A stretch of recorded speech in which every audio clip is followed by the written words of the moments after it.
The snow had stopped falling 3 hours ago, but the cold had not. Somewhere east of Warsaw, in the frozen silence of January 1945, a 19-year-old grenadier named Wilhelm pressed his back against the remnants of a farmhouse wall. His breath came in short, white bursts.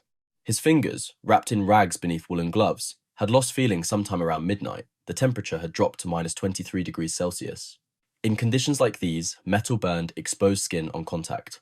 Rifle bolts froze shut. Lubricants turned to sludge. But none of that mattered now, because in his hands, he held the future. The weapon was heavier than he expected, roughly 5.1 kilograms with a loaded magazine. The curved ammunition box jutted downward like a strange metal appendage, and the whole thing felt front-heavy, awkward. Nothing like the Kar-98 he had trained with in Bavaria 6 months ago. But his Feldwebel had assured him this was different. This was the Sturmgewehr, the assault rifle, the weapon that would turn the tide, the weapon that propaganda newsreels promised would sweep the Bolsheviks back across the steppes. He had received exactly 3 magazines, 75 rounds to hold back the Red Army. What happened next would haunt German logistics officers, Allied intelligence analysts, and military historians for the next 80 years. Because the weapon Wilhelm held, the rifle that propaganda films called revolutionary, the gun that would later be credited with inventing an entire category of modern warfare, was about to fail him. And it would fail thousands of other German soldiers in ways that the mythology has spent decades trying to forget. This is the story of the assault rifle that changed everything and delivered nothing. The problem the Sturmgewehr was meant to solve had been obvious since 1914. Infantry combat had fundamentally changed. The trenches of the First World War had proven that most rifle engagements happened at distances far shorter than military doctrine assumed. Studies conducted between the wars revealed a brutal arithmetic truth. The average infantry firefight occurred at ranges of 300 meters or less, often much less. German research indicated that 90% of infantry combat occurred within 400 meters. American studies would later confirm that most soldiers never fired at targets beyond 200 meters. The long-range accuracy of bolt-action rifles, weapons designed to hit targets at 800 meters or more, was largely wasted on soldiers who would never fire at anything beyond the length of 2 football pitches. German ordnance officers understood these numbers better than anyone. A soldier with a bolt-action rifle like the Kar-98K could fire perhaps 15 aimed shots per minute. A soldier with a submachine gun like the MP-40 could empty a 32-round magazine in seconds, putting enormous firepower into close-quarters combat. But the 9mm Parabellum pistol cartridge lost effectiveness beyond 100 meters. The bullet simply lacked the velocity and mass to remain lethal at rifle distances. What the infantry needed was something in between. A weapon that could deliver the volume of fire of a submachine gun at ranges where a submachine gun became useless. The concept was sound. The execution would prove catastrophic. Hugo Schmeisser and his team at CG Haenel began development in 1938, working in secrecy against the backdrop of a rearmament program already stretched thin. The key innovation was not the rifle itself but the cartridge it fired. The 7.9 2x33mm Kurz, meaning short, split the difference between a full-powered rifle round and a pistol cartridge. It offered effective range out to 300 meters with significantly reduced recoil, allowing controllable automatic fire from a shoulder weapon. The cartridge weighed roughly half as much as a standard rifle round, meaning soldiers could carry more ammunition for the same weight burden. The intermediate cartridge concept represented genuine insight into the nature of modern infantry combat. On paper, it was elegant. On paper, it solved problems that had plagued infantry since the invention of the repeating rifle. In the frozen mud of the Eastern Front, paper meant nothing. Hitler initially despised the entire project. The Führer demanded that Germany conserve its existing stockpile of standard rifle rounds, a supply numbering in the billions. A new caliber meant new production lines, new logistics chains, new complications for a war machine already straining at every seam. Every factory retooled for Kurz ammunition was a factory not producing proven rifle and machine gun rounds. Development continued in secret, disguised under the designation Maschinenpistole 43, as if it were merely another submachine gun rather than an entirely new weapon category. When Hitler finally witnessed a demonstration in early 1944, he reversed his objections and personally bestowed the propaganda name Sturmgewehr, assault rifle, a name chosen specifically for its psychological impact, a term designed for newsreels and morale rather than military manuals. What the propaganda never mentioned was that by the time production accelerated, Germany no longer possessed the industrial capacity to manufacture it properly, the logistics network to supply it consistently, or the ammunition factories to feed it adequately. The revolution had arrived too late, and it arrived broken. The first thing every German soldier noticed about the Sturmgewehr was the weight. At roughly 5.1 kilograms fully loaded, it was substantially heavier than the Kar-98K it was meant to replace. That rifle weighed roughly 4 kilograms with a full stripper clip. The difference, more than 1 kilogram, sounds trivial when you read it on a specification sheet in a comfortable barracks. It becomes agony during a forced march through Russian snow carrying 60 kilograms of equipment. It becomes a curse when you must hold the weapon at your shoulder for hours, scanning a tree line for movement, waiting for an attack that may or may not come. It becomes a liability when you are running, always running, retreating westward as the front collapses around you. American ordnance officers who tested captured specimens in late 1944 were blunt in their assessment. The October 1944 ETO Ordnance Technical Intelligence Report recorded that the German weapon weighed roughly 10.5 pounds with an empty magazine, nearly twice that of the American carbine. Evaluators described the Sturmgewehr as bulky, unhandy, without the balance and reliability of American weapons. They noted that the rifle felt clumsy in handling, with a marked tendency to climb when fired automatically. During controlled testing at 35 yards, evaluators found it impossible to hold the weapon on a 6x6 foot target during automatic bursts. The muzzle rose uncontrollably, rounds went high, the promised devastating firepower scattered harmlessly into the air above the enemy's heads. The length compounded the problem. At 94 centimeters overall with a 42 centimeter barrel, the Sturmgewehr was awkward for close quarters fighting, precisely the environment where its automatic capabilities should have provided the greatest advantage. House-to-house combat in Stalingrad, in the ruins of Italian villages, in the hedgerows of Normandy, this was where automatic fire mattered most, and this was where the weapon's bulk became most problematic. Too long for rapid movement through doorways. Too heavy for snap shooting at fleeting targets. Too cumbersome for the mobile warfare that characterized the final year of the war. German soldiers, adapted as soldiers always do, they learned to compensate for the weight distribution by gripping the magazine well rather than the forend. They learned to fire in shorter bursts. They learned to carry the weapon in ways that minimize fatigue on long movements. They learned because learning was survival, but adaptation is not the same as satisfaction. And the weight was only the beginning of their complaints. The construction of the Sturmgewehr reflected the desperation of late-war German manufacturing. By 1944, Germany had lost access to critical raw materials. The chrome and nickel required for high-quality steel alloys came from sources now controlled by Allied forces or neutral nations unwilling to trade. Skilled workers had been conscripted to the front or killed in the relentless Allied bombing campaign that struck German industrial centres night after night. Factories operated under constant air attack, forcing production to disperse into smaller, less efficient facilities scattered across the Reich. The elegant machined steel weapons that had characterized early war, German armaments, the weapons that Allied soldiers respected and sometimes envied, gave way to stamped sheet metal assembled by forced labourers with minimal training and no stake in quality.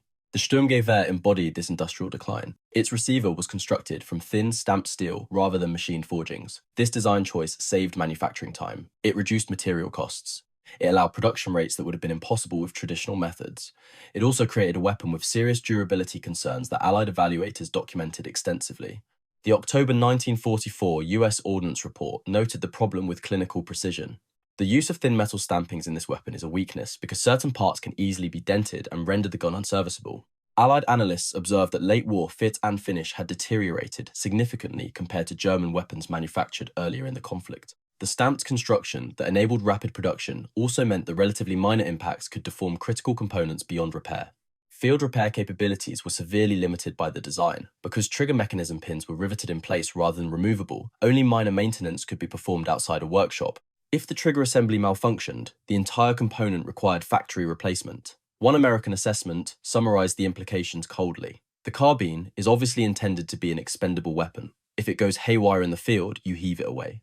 The wooden stock presented another vulnerability that the specifications never mentioned. Unlike most rifles, where the stock served purely as a mounting surface for the action, the Sturmgewehr housed its recoil spring within the buttstock assembly. This design saved manufacturing complexity elsewhere in the weapon. It also meant that damage to the stock could disable the entire operating mechanism. Drop the rifle on its buttstock during a firefight, and the recoil spring might bend or bind. The wood itself was described in American assessments as a very cheap and roughly finished piece of wood of the packing case variety. Not walnut, not beech, packing case wood. The material you used for shipping crates. Captain Clifford Shaw, who encountered the weapon while serving with British forces advancing into Germany, observed in his 1948 book With British Snipers to the Reich that it was poorly made compared to the weapons fielded by the Germans early in the war. The decline in quality was visible, tangible, a physical manifestation of German industrial collapse pressed into a soldier's hands. The weapon that was designed for automatic fire could not actually sustain it. If you have been watching this channel, you know we examine German weapons through the experiences of the soldiers who faced them and used them. If this approach interests you, subscribing takes just a moment and helps the channel continue this work. Now, let us examine what happened when German soldiers attempted to use their revolutionary weapon the way it was designed to be used. German military directives officially ordered troops to use the Sturmgewehr primarily in semi-automatic mode. Automatic fire was permitted only in emergencies and limited to short bursts of 2 to 3 rounds. This order, documented in General Heinz Guderian's tactical guidelines published in the February 1945 US intelligence bulletin, undermines everything the weapon supposedly represented. The assault rifle that would overwhelm enemies with unprecedented firepower was officially restricted to firing like a regular rifle most of the time. The assault in Sturmgewehr was meant to stay restrained. The restriction existed because the weapon could not handle its own heat. US Army testing quantified the overheating problem with uncomfortable precision. After 55 rounds of automatic fire, the gun could not be held forward of the magazine because of the heat, and the danger of a cooked-off round was imminent. A cooked-off round meant the chamber was so hot that a cartridge would fire spontaneously when loaded, without anyone touching the trigger. Testers concluded that an additional 100 rounds fired in bursts of 5 would have rendered the weapon completely unserviceable. The closed bolt design, chosen for accuracy in semi-automatic fire, prevented air passage through the bore between bursts. Heat accumulated with nowhere to go.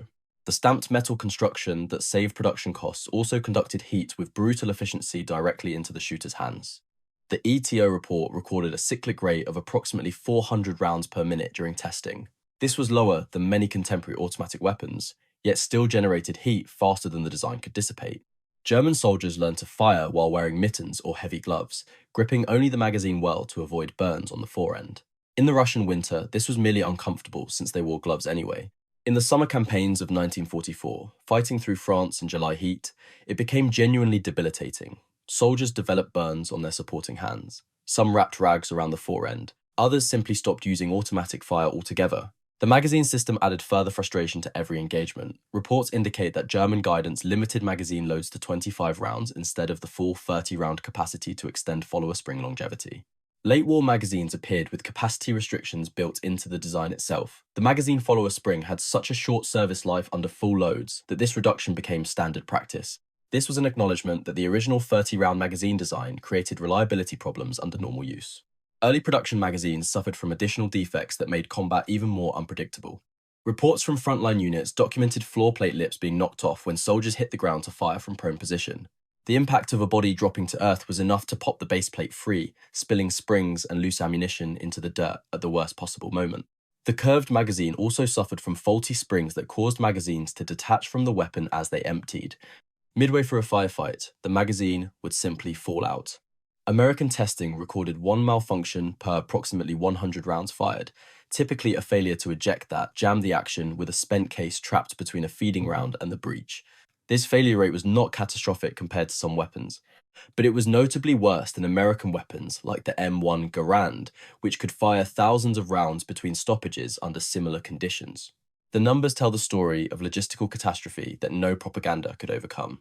Total Sturmgewehr production across all variants reached approximately 425,000 rifles by war's end. This represents a fraction of the millions originally planned by German Ordnance.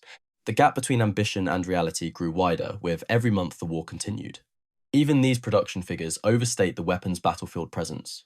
A substantial portion of manufactured rifles were never delivered to frontline units due to administrative chaos, Allied bombing of railway networks, and the collapse of military transport in the war's final months. Soviet forces seized warehoused weapons from German supply depots after the surrender, rifles that had never reached the soldiers who needed them. The ammunition situation was even worse than the rifle shortage. The 7.9 2x33mm Kurz cartridge could not be used in any other German weapon. Not the Kar 98K bolt-action rifle, not the MG34 general-purpose machine gun, not the MG42 that Allied soldiers called Hitler's buzzsaw, not a single other weapon in the entire German arsenal. Every Kurz round manufactured represented production capacity diverted from the standard 7.9 2x57mm ammunition that fed the overwhelming majority of German small arms. Hitler's initial objection that the new caliber would dangerously strain logistics proved entirely prophetic. Planning documents reveal the scale of ambition and failure. Initial targets called for hundreds of millions of Kurz rounds per month once production reached full capacity. Achieving these goals required tens of thousands of additional workers for ammunition factories alone. Those workers did not exist. They had been conscripted, killed, or were working in essential war industries that could not spare them. Revised targets were described in German planning documents as completely utopian, utterly impossible, a fantasy. By early 1945, realistic projections based on actual industrial capacity had fallen far below original targets, to less than 30% of what planners once believed possible. Total Kurz ammunition produced across the entire war numbered in the hundreds of millions of rounds, but this was far short of what combat operations demanded. And ammunition was not the only critical shortage strangling the program. Contemporary reports indicate that only a handful of magazines were available per weapon on average. Combat operations typically required 6 or more magazines per soldier to maintain effective firepower through an engagement. Magazine and ammunition production simply could not match the rate of rifle manufacture, creating the perverse and tragic situation where newly manufactured weapons sat unissued in storage depots for lack of the basic supplies needed to make them functional tools of war. The actual distribution of the Sturmgewehr reveals the chasm between propaganda claims and battlefield reality. German high command plans called for fully equipping infantry divisions with the new weapon as proof of concept. Ammunition shortages meant that only a small number of formations were actually fully equipped. In an army of millions spread across thousands of kilometers of front line, most German soldiers never saw the weapon at all. An OKH report dated December 2nd, 1944 provides the clearest documentation of actual distribution. Of 179 German infantry divisions then in existence, only 56 had been equipped with even 2 assault platoons per company. 56 out of 179. 10 additional divisions still had only 1 such platoon each. The remainder, more than half of all German infantry divisions, were listed as still to be rearmed with the new weapon. They never would be. The war ended first. Even elite formations specifically prioritized for equipment received minimal allocations that bordered on symbolic.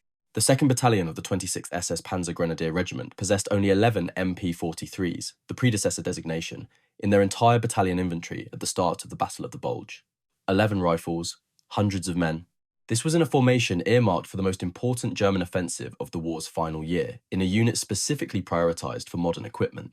If SS assault formations attacking through the Ardennes carried only 11 assault rifles per battalion, the average Heer infantry unit fighting defensive battles carried far fewer or none at all. On the Western Front, the Sturmgewehr did not reach units in any significant numbers before November 1944. The weapon arrived too late to influence the Normandy campaign that broke German power in France, too late to affect the liberation of Paris, too late to slow the Allied advance to the German border, too late to matter in any strategic calculation. Its primary distribution occurred during the final desperate defensive battles when Germany was already clearly losing, when no weapon could have changed the outcome. German officers documented their frustrations through official military channels. A September 1943 evaluation of the MP-43 found the weapon too weak to fire rifle grenades, too inaccurate for sniping at distance, and too short for bayonet fighting. This critical assessment led to the formal decision that the weapon would supplement rather than replace the Kar 98K. German infantry would continue carrying bolt-action rifles alongside the revolutionary assault rifle because the revolutionary weapon could not do everything a rifle needed to do. The optical sight base was removed from production models because there was no point-mounting sniper scopes on an inaccurate weapon. The grenade-launching muzzle thread was deleted. The bayonet lug disappeared. All to simplify manufacturing of a weapon that had been simplified into inadequacy. Lieutenant Colonel Lem, interviewed by US intelligence officers on April 30th, 1945, as Germany collapsed, described the objections raised by senior leadership throughout the program. Men like Keitel objected, saying that they used up too much ammunition. Another objection was that a bayonet could not be attached. Others objected about the lack of a good grip. American assessments from soldiers who actually faced the Sturmgewehr in combat were consistently unimpressed by the legendary weapon. The 83rd Infantry Division Intelligence Section reported on November 10, 1944, that this weapon is efficient only at short ranges and is no match for the M1 rifle at medium and long ranges. The M1 Garand, firing full-power 30 caliber ammunition from an 8-round clip, could engage targets accurately at distances where the Kurz cartridge simply ran out of energy. Sergeant Victor Chidon of the 506th Parachute Infantry Regiment, a unit that had jumped into Normandy and fought through the worst of the European campaign, reported on January 11th, 1945 after the Battle of the Bulge that the new German automatic carbine, encountered during the recent counteroffensive, proved no match for the M1 rifle. The carbine produces a considerable volume of fire but is quite inaccurate and lacks range. Soviet soldiers who encountered the weapon on the Eastern Front made similar observations filtered through their own tactical experience. Red Army assessments remarked on its weight and practical limitations, describing it as rather a version of handheld machine gun than rifle, suitable for implementation in 2 or 3 units per squad and by no means replacing the submachine gun. The Soviets, who had built their infantry tactics around submachine gun firepower, saw the Sturmgewehr not as a revolutionary leap but as a heavier, more complicated alternative to weapons they already possessed. Their PP Shaw 41 submachine gun weighed less, held more rounds, and had proven itself from Moscow to Stalingrad to Berlin.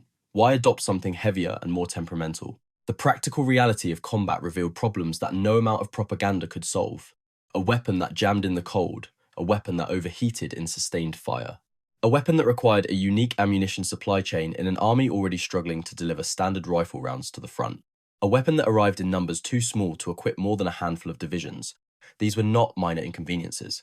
These were fundamental failures that no clever engineering could overcome when the industrial base producing the weapon was collapsing under Allied bombs. British analysts delivered perhaps the most damning technical verdict. They concluded that the weapon's design appears to be dictated by production rather than by military considerations. The weapon was designed to be manufactured cheaply, not to be used effectively. Neither the United States nor Britain copied the Sturmgewehr design after the war, despite having unlimited access to captured weapons and manufacturing data. American Ordnance formally concluded they would not pursue the German intermediate cartridge based on wartime evaluations. The supposedly revolutionary weapon was studied, carefully evaluated, and deliberately set aside. Soviet designers studied the concept of an intermediate cartridge and developed their own version, but the AK-47 that emerged after the war used a different mechanism entirely. The weapon that propaganda claimed would change warfare was rejected or substantially redesigned by everyone who examined it closely. The spring thaw had never come that year. Somewhere east of Berlin, in the frozen rubble of April 1945, the same grenadier who had once believed in the assault rifle pressed his back against what remained of a government building. 3 months had passed since Warsaw. 3 months of retreat, of lost equipment, of watching his squad shrink from 12 men to 4. His Sturmgewehr had jammed twice that morning. The stamped receiver bore a dent from when he had dropped it during the retreat from the Oder River crossings. His last magazine, the only one he had left after losing his ammunition pouches somewhere near Kustrin, held only 18 rounds because the spring had weakened, and feeding problems started after loading more than 20 cartridges. The weapon the propaganda had promised would turn the tide had not turned anything. Hundreds of thousands of rifles manufactured, yet most German soldiers never received one. Only a handful of divisions fully equipped. Ammunition production meeting a fraction of requirements. A revolutionary automatic weapon officially restricted to semi-automatic fire because it overheated too quickly for sustained bursts. Stamped construction that saved costs but compromised durability. Magazines redesigned to hold fewer rounds because the original springs failed under normal use. Wilhelm could hear Soviet tanks in the distance now, the grinding of tracks on rubble, the sound that had been following German soldiers westward for 3 years. He checked his magazine again, 18 rounds. Perhaps enough for one engagement, if he was careful. If the weapon did not jam again. If the receiver held together. If the weakened spring fed properly. The revolution had promised to change everything. In the end, it changed nothing that mattered. Not for Wilhelm. Not for the thousands of other German soldiers who discovered through bitter experience that propaganda claims and engineering reality are not the same thing. The Sturmgewehr was not useless, it was merely ordinary. An imperfect weapon built by a failing state for a war already lost. Elevated after defeat into something it never was by collectors and enthusiasts, who never had to carry it through snow, never had to clear a jam under fire, never had to watch a magazine spring fail at the worst possible moment. The myth survived the war. The weapon's reputation grew larger with each passing decade. But the men who actually carried it, who trusted their lives to it, who felt it fail in their hands when failure meant death, they knew the truth that the mythology forgot.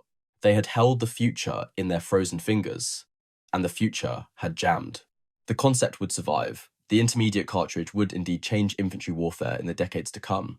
But the Sturmgewehr itself, the weapon that German soldiers carried into the final battles of the Second World War, remained what it always was.